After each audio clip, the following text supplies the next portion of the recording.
پہلا کرنتھیوں اس کا 6واں باب اور اس کی پہلی 8 آیات کلام مقدس میں اس طرح سے لکھا ہے، غور سے سنیے۔ کیا تم میں سے کسی کو یہ جرأت ہے کہ جب دوسرے کے ساتھ مقدمہ ہو تو فیصلہ کے لیے بے دینوں کے پاس جائے اور مقدسوں کے پاس نہ جائے؟ کیا تم نہیں جانتے کہ مقدس لوگ دنیا کا انصاف کریں گے؟ بس جب تم کو دنیا کا انصاف کرنا ہے تو کیا چھوٹے سے چھوٹے جھگڑوں کے بھی فیصل کرنے کے لائق نہیں؟ کیا تم نہیں جانتے کہ ہم فرشتوں کا انصاف کریں گے؟ تو کیا ہم دنیوی معاملے فیصل نہ کریں؟ بس اگر تم میں دنیوی مقدمے ہوں تو کیا ان کو منصف مقرر کرو گے جو کلیسیا میں حقیر سمجھے جاتے ہیں؟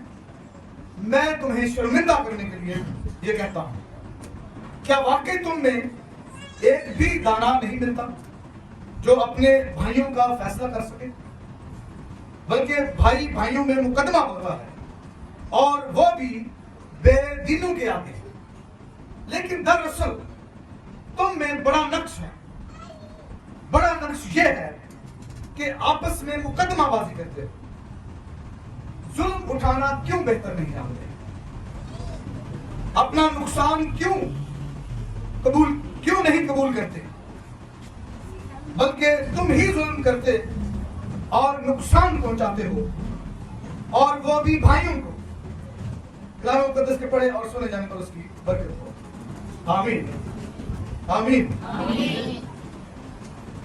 میں نے سیاست کو بھی پڑھا ہے، میں نے تاریخ کو بھی پڑھا ہے، میں نے ادب بھی پڑھا ہے، میں نے فلسفہ بھی پڑھا ہے، میں نے سیلف ہیلپ اور موٹیویشنل بکس بھی پڑھی ہیں۔ کوئی کتاب، کوئی ریسرچ، کوئی اسٹڈی بائبل مقدس کے ریفرنس، اس کے حوالہ جات سے اور اس کے اقتباسات کے بغیر مکمل نہیں۔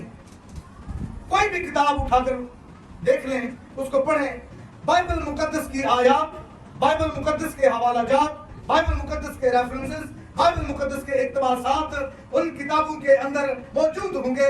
کوئی کتاب بائبل مقدس کے اقتباسات کے بغیر مکمل نہیں ہے، اور یہ واحد کتاب ہے، یہ واحد کتاب ہے۔ اگر آپ اپنے ہاتھوں میں اٹھا کر اس کو آسمان کی طرف بلند کریں اور آپ اس کو تسلیم اس بات کو کریں کہ بائبل مقدس is the only completed book۔ جو کچھ یہاں پر درج ہے، لکھا ہے، وہ حرف آخر ہے۔ اب اس کتاب کے اندر نہ کچھ ایڈ کیا جا سکتا ہے، نہ اس میں کچھ شامل کیا جا سکتا ہے، اور نہ اس میں سے کوئی کچھ نکالا جا سکتا ہے، کیونکہ یہ مکمل کتاب ہے۔ کوئی دوسری کتاب دنیا میں مکمل کتاب نہیں ہے، اور جب یہ کتاب مکمل ہے تو اس کا مطلب یہ ہے کہ آپ کی روزمرہ زندگی کے ہر مسئلے کا، ہر پرابلم کا، ہر الجھن کا، ہر مسئلے کا حل اس کے اندر موجود ہے۔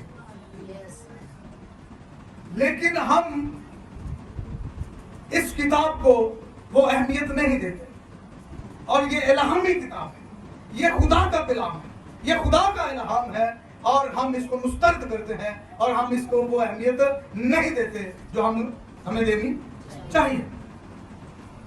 آج کا جو موضوع، آج کا جو کلام ہے، کلام کا جو حصہ ہے، وہ اس بات پر مبنی ہے کہ ہم کیسے اپنے بھائیوں کو نقصان پہنچاتے ہیں، ہم کیسے اپنے کلیسیا کے لوگوں کو، بھائی اور بہنوں کو، خون خریدوں کو، مسیح کے پیروکاروں کو، ایمانداروں کو نقصان پہنچاتے ہیں، بلکہ ان پر ظلم کرتے ہیں، اور پھر ہم رونا روتے ہیں کہ ہم پر ظلم ہوتا ہے، لیکن اصل میں، حقیقت میں ہم خود ایک دوسرے پر ظلم کرتے ہیں۔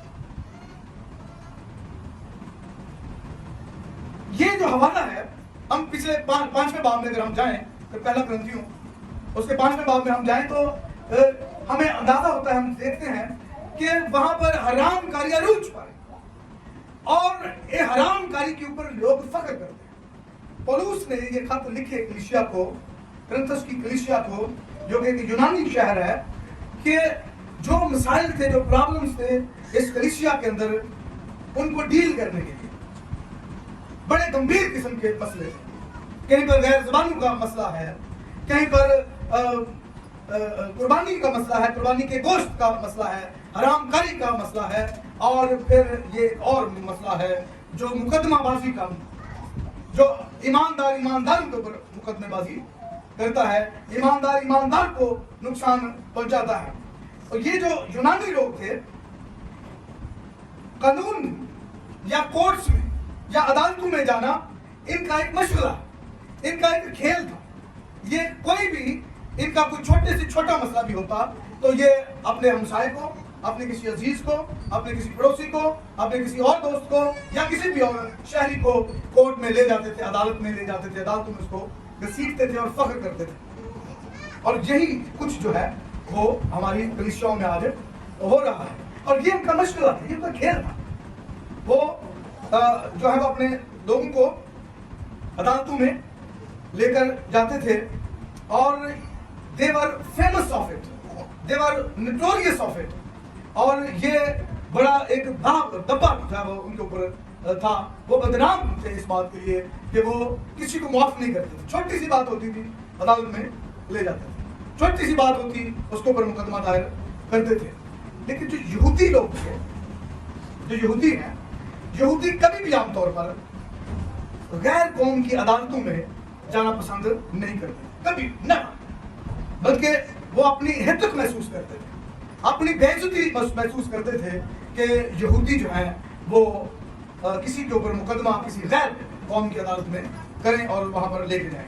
وہ اپنے مسئلے, وہ اپنے پرابلمز, وہ اپنی جو مشکلات ہیں, وہ اپنی الجھنیں, وہ اپنے گاؤں کے بزرگوں یا ہیکل کے کاہنوں اور بزرگوں کے سامنے لے کر جاتے تھے اور معاملات طے کرتے تھے.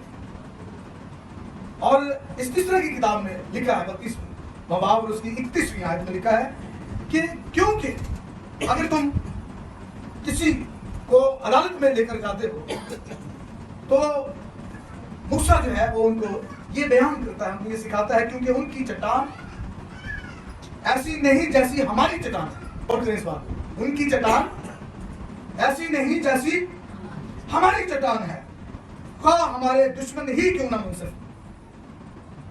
بے شک آپ مقدمے غیر قوموں کی عدالتوں میں لے جائیں, شاید آپ جیت جائیں, لیکن ان کی چٹان ہماری چٹان جیسی نہیں ہے, ان کا منصف ہمارے منصف جیسا نہیں ہے, ان کا خدا ہمارے خدا جیسا نہیں ہے. تو وہ کہتے تھے کہ یہ جو خدا کا کلام ہے, یہ جو شریعت ہے, یہ جو شریعت کی کتاب ہے, یہ اتم کتاب ہے, اس کے علاوہ کوئی دوسری کتاب نہیں ہے. تو یہودی جو ہے وہ شریعت, یہودی کو شریعت واضح طور پر انہیں دوسری عدالتوں میں جانے سے منع کرتی ہے. کیوں منع کرتی ہے؟ کیونکہ ایسا کرنا, اگر کوئی الہامی کتاب خدا کی شریعت ہونے کے باوجود, خدا کے قانون کے ہونے کے باوجود کوئی مقدمہ, کوئی مسئلہ غیر قوموں کے پاس لے کر جایا جاتا تو وہ شریعت کی توہین تصور کیا جاتا. That was considered a blasphemy. کہ آپ خدا کی کلام کو, اس کی شریعت کو, اس کے قانون کو رد کر کے کسی غیر قوم کی عدالت میں جائیں تو آپ کلام مقدس کی, شریعت کی, خدا کے قانون کی, اس کے الہام کی توہین کرتے ہیں. یہ ساری چیزیں جو ہیں وہ آج ہماری کلیسیاؤں میں ہو رہی ہیں. بڑی بڑی کلیسیاؤں کا جو لیٹیگیشن بجٹ ہے وہ کروڑوں میں ہے, جو ایک سائٹ پر رکھ دیتے ہیں کہ ہم نے فلاں کے اوپر مقدمہ کرنا ہے, ہم نے فلاں سے مقدمہ لڑنا ہے, اور مقدمے بازی جو ہے وہ کی جاتی ہے. لوگوں کو, اپنے بھائیوں کو نیچا دکھایا جاتا ہے, بھائی کے اوپر مقدمہ بازی کرتا ہے اور ایماندار خاموش رہتے ہیں. ایماندار کے اوپر مقدمہ کرتا ہے, لوگ خاموش رہتے ہیں. پادری کے اوپر مقدمہ کرتا ہے, لوگ خاموش رہتے ہیں اور خدا کے اس کلام کو رد کرتے ہیں. پولس اس بات کے لیے حیران ہے, شوقڈ ہے, کیونکہ یہودی لوگ جو ہیں وہ قطعی طور پر غیر قوم کی عدالتوں میں نہیں جاتے, لیکن یہ جو یونانی مائل لوگ مسیحیت میں جب آئے تو وہ اس فخر کو ساتھ لے کر, اپنے وہ اس نٹوریس ایکٹیویٹی کو ساتھ لے کر जिस बात के लिए वो मशहूर थे उसको वो साथ लेकर आए और आकर कलीसिया में उन्होंने ऐसा करना शुरू कर दिया। कुरिन्थस की कलीसिया में ऐसा होना शुरू हो गया कि उन्होंने ईमानदारों के ऊपर मुकदमेबाजी की, अपने भाइयों के ऊपर मुकदमेबाजी की और खुदा के खून खरीदों के ऊपर मुकदमेबाजी की। और पौलुस उनको तंबीह करता है, उनको इंतबाह लिखता है कि तुम ये क्या करते हो? How dare you to take your brother in the courts, कि तुम अपने भाइयों को गैर कौम की अदालतों में लेकर जाते हो। क्या तुम में से किसी को ये जुर्रत है कि जब दूसरे के साथ मुकदमा हो तो फैसला के लिए बेदीनों के पास जाए और मुकद्दसों के पास ना जाए? क्योंकि पादरी के ऊपर मुकदमा करता है तो इसलिए आम ईमानदार ये समझता है कि हम किसके पास जाएं, तो ईमानदार भी ईमानदार के ऊपर मुकदमा करके गैर कौम की अदालतों में ही जाता है। भाई के ऊपर मुकदमा करके गैर कौम की अदालतों में जाता है, जो कि खुदा के कलाम की सरीहन तौहीन है। खुदा के कलाम को सरीहन रद्द करना है। और यही वजह है कि मुल्क पाकिस्तान के अंदर पाकिस्तानी कलीसिया जो है वो कसम कुर्सी और गुर्बत का शिकार है, मसाइल का शिकार है, दरी और सहनी है, एजारसानी का शिकार है, क्योंकि दूसरे लोग हम पर जुल्म कम करते हैं, हम अपने ऊपर ज्यादा जुल्म करते हैं। दूसरे लोग हमें नुकसान कम पहुंचाते हैं, हम अपने आप को और अपने अजीजों को, ईमानदारों को, भाइयों को ज्यादा नुकसान पहुंचाते हैं। जो करोड़ों रुपए, अरबों रुपए हम मुकदमात में अपने भाइयों के ऊपर लगाते हैं, अगर वही करोड़ों और अरबों रुपए कलीसिया की तरक्की, खुशहाली और उनकी तालीम पर लगाए जाएं तो तब्दीली आए, लोग सरफराज हों और लोग तरक्की करें। तो पौलुस उनको कहता है, लेकिन दरअसल तुम में बड़ा नक्स ये है, तुम में बड़ी खराबी ये है कि तुम अपना नुकसान पूरा करने के लिए मुकदमेबाजी करते हो, तुम अपनी नीयत के मुताबिक मुकदमेबाजी करते हो। बड़ा नुक्स ये है कि आपस में मुकदमाबाजी करते हो, जुल्म उठाना क्यों नहीं बेहतर जानते, नुकसान उठाना क्यों नहीं जानते। नुकसान पहुंचाने की बजाय नुकसान उठाना सीखो। और 400 साल पहले यूनानी फिलासफर अफलातून ने यह कहा, उसने कहा था कि a good man will always choose to suffer wrong rather than to suffer to do wrong। वो कहता है कि a good man will always choose to suffer wrong rather than to do wrong। यानी एक अच्छा इंसान, एक अच्छा आदमी, एक बेहतरीन आदमी हमेशा बुराई की बजाय नुकसान उठाने का इंतखाब करता है। ये अफलातून कहता है। 400 साल के बाद पौलुस रसूल लिखता है, कलीसियाओं को, कुरिन्थस की कलीसिया को लिखता है कि जुल्म उठाना क्यों नहीं बेहतर जानते, अपना नुकसान क्यों नहीं कबूल करते। और आगे वो लगता है कि मैं तुम्हें शर्मिंदा करने के लिए कहता हूं। क्या करने के लिए? मैं तुम्हें शर्मिंदा करने के लिए कहता हूं, बल्कि तुम ही जुल्म करते और नुकसान पहुंचाते हो। किसको वो कह रहा है? ईमानदारों को, कुरिन्थस की कलीसिया को, बपतिस्मा याफ्ता को, गैर जुबानें बोलने वालों को, रूह से मामूर लोगों को वो कह रहा है। क्या कह रहा है? कि तुम ही जुल्म करते और नुकसान पहुंचाते हो, और वो भी भाइयों को, किसी गैर को नहीं। किसको पहुंचाते हो नुकसान? अपने भाइयों को। ये वो लोग हैं कुरिन्थस के जो बड़े रूह से मामूर होकर प्रस्तुत करते हैं, गैर जुबानें धड़ाधड़ बोलते और इल्मियत का कलाम और हिकमत का कलाम और शिफाया और रूह के इम्तियाज की नेमत, हर चीज उनके पास मौजूद थी। लेकिन यही वो लोग थे जो अपने भाइयों पर जुल्म करते थे और उन्हें नुकसान पहुंचाते हैं। हमें एहसास ही नहीं होता, हम इस बात को अंडरस्टैंड ही नहीं कर पाते कि हमें कलाम हमारी आंखें खोलने के लिए, हमारा दिमाग खोलने के लिए, हमारा दिल खोलने के लिए है, और हम यकसर कलाम को अपना ज़मीर सुला देते हैं और कलाम को रद्द करते हैं और अपने भाइयों पर जुल्म करते हैं, उनको नुकसान पहुंचाते हैं। और गलतियों की कलीसिया को लिखते हुए पौलुस कहता है, गलतियों की कलीसिया को लिखते हुए, और ये मैं बड़ा हैरान होता हूँ कि पौलुस जो है वो बड़ा ही ज़माना शनास, रमज शनास जो है वो खुदा का बंदा था। वो कहता है गलतियों का खत उसका 5वां बाब उसकी 26वें आयत में, हम बेजा फख्र करके ना एक दूसरे को चढ़ाएं ना एक दूसरे से जले। कोई अच्छी बात, कोई अच्छा काम इस कलीसिया के घराने में किसी के हाँ हो जाए तो फिर हम क्या करते हैं, जल भूल जाते हैं, फिर हम बेजा फख्र करते हैं, लोगों को नुकसान पहुंचा कर, देखा हमने रगड़ा दे दिया, देखे वो अपने आप को क्या समझता था, देखा हमने घसीट दिया ना दावत में उसको, राइट। तो उसकी इज्जत और नामूस को जमीन बोस करने की बड़ी कोशिश करते हैं। और फिर वो लिखता है 15वीं आयत में, 5वें बाब की 15वीं आयत में वो कहता है, लेकिन अगर तुम एक दूसरे को काटते, काटता कौन है? मच्छर काटता है, बिच्छू काटता है, कुत्ता काटता है, सांप काटता है, तो आप अंदाजा करें कि पौलुस रसूल खुदा का बंदा रूह से मामूर होकर ईमानदारों को जो काटते हैं किसके साथ तशबीह दे रहा है? हम ऐसे काटते हैं, जब कोई चीज हमें काटती है तो दर्द होता है, जलन होती है, हॉस्पिटल में जाना पड़ता है, टीके लगवाना पड़ते हैं, मेडिसिन लेना पड़ती है, पैसा खर्च करना पड़ता है जब कोई हमें काटता है। तो पौलुस कहता है कि तुम क्या करते हो कि एक दूसरे को काटते और फाड़े खाते हो। फाड़ता कौन है? शेर, रीछ, लकड़ बकड़, भेड़िया, इब्लीस, ये फाड़ने वाले परिंदे हैं। और जब वो फाड़ते हैं तो क्या फाड़ते, जब फाड़ते हैं तो क्या करते हैं? फाड़ने से मुराद गोश्त को गोश्त से, हड्डी को हड्डी से। तो आज का ईमानदार, आज का खून खरीदा हुआ, आज का पादरी एक दूसरे को क्या करते हैं? काटते और फाड़े खाते हैं।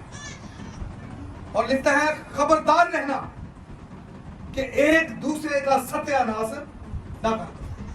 सत्यानाश क्या होता है? उसको बेयान मददगार कर दे, उसको जलीलो खार कर दे, उसको कहीं का ना छोड़ना।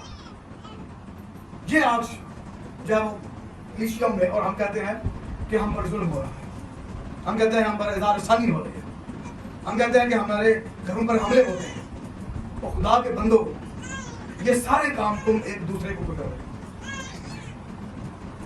ये we being a church people, we being believers, ईमानदार होते हुए, चर्च के लोग होते हुए, कलीसिया के लोग होते हुए, हम में जरा भी खुदा के कलाम की गैरत नहीं है कि खुदा का कलाम हमें क्या करने के लिए कहता है, क्या ना करने के लिए कहता है।